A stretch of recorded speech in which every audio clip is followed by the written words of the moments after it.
Hi guys, మనం ఇష్టంగా పూజించే వెంకటేశ్వర స్వామి తిరుపతిలో దేవుడికి ప్రసాదంగా పెట్టే లడ్డూలో కల్తీ జరిగిందంట.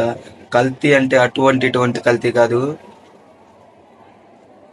ఈ లడ్డూ తయారు చేయడానికి నందిని అనే కంపెనీ నుండి నెయ్యి తీసుకొని లడ్డూ తయారు చేస్తారు. అలాంటిది పోయిన ఎలక్షన్లో గెలిచిన జగన్ కాంట్రాక్ట్ని రద్దు చేసి వేరే వాళ్ళకి అవడంతో వాళ్ళు తక్కువ ధరకే అందిస్తామని తీసుకొని కాంట్రాక్టు దాంట్లో పంది కొవ్వు అండ్ దొన్న బీఫ్ కొవ్వుతో అండ్ చేప కొవ్వుతో నూనెని తీసి లడ్డూ తయారు చేశారంట. అసలు ఇది నాకు చెప్పడానికి ఎలా అనిపిస్తుంది. హిందువులు ఇప్పటికైనా మేల్కోవాలి, లేకపోతే ఇప్పటికే మన ధర్మాన్ని చాలా మట్టికి భ్రష్ట పట్టిస్తున్నారు. అలాంటిది ఎంత తెగించారంటే ఇది మామూలు విషయం కాదు. ఈ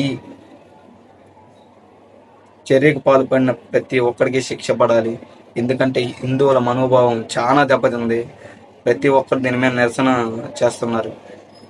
ఎంత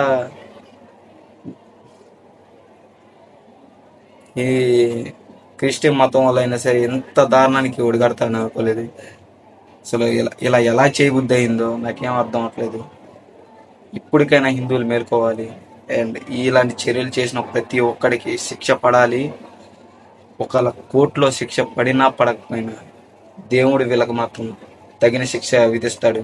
ఆ శిక్ష ఎలా ఉండిద్దంటే వీళ్ళు ఊహించుకోవడానికి భయపడే అంత ఘోరంగా ఉంటుంది. ఇంత దారుణం. మనం వెళ్ళి హిందూ దేవా మనం వెళ్ళే హిందూ దేవాలయాల్లో ఇలా చేస్తారా? మనం వెళ్ళి ఎప్పుడన్నా యేసుప్రభు దేవాలయాల్లో కానీ ఇలా చేసామా? వాళ్ళకి అంతగా కావాలనుకుంటే యేసుప్రభు దేవాలయాల్లో చేసుకోవాలి. అంతేగాని ఇలా హిందూ దేవాలయాల్లోకి వచ్చి చేసే అంత ధైర్యం వచ్చిందంటే అది మెయిన్ ఇంతకు ముందున్న ప్రభుత్వం అండతోనే జరిగింది ఇది. నేను ఏ ప్రభుత్వానికి సంబంధించిన వాడు కాదు. ఒక హిందూగా నాకు కడుపు రగిలిపోతుంది. నాకే కాదు, హిందూగా పుట్టిన హిందూ మతాన్ని నమ్మే సనాతన ధర్మాన్ని నమ్మే ప్రతి ఒక్కడికి అసలు మామూలుగా మండదు. ఈ విషయం తెలిసిన ప్రతి ఒక్కళ్ళు కడుపు రగిలిపోతున్నారు. దీన్ని ఇప్పుడున్న ప్రభుత్వం కఠినంగా ఈ చర్యలకు పాల్పడిన ప్రతి ఒక్కరిని శిక్షించాలని నా వైపు నుండి నేను కోరుకుంటున్నాను. అలాగే హిందువులు ఇప్పటికైనా మేలుకొని ఇలాంటి చర్యలు చేసే ప్రతి ఒక్కరికి బుద్ధి చెప్పాలని, ఇప్పటికైనా మన హిందూ దేవాలయాల్ని మన హిందూ ధర్మాన్ని కాపాడుకోవాలని మనస్ఫూర్తిగా ప్రార్థిస్తున్నాను. అండ్ ఈ వీడియో మీకు నచ్చితే కింద కామెంట్స్లో మీకు ఏమనిపించింది అనేది కామెంట్ చేయండి అండ్ లైక్ చేయండి.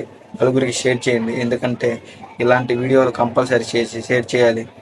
ఎందుకంటే మన హిందువులకి చాలా ఇంపార్టెంట్ ఈ video. See you on the next video.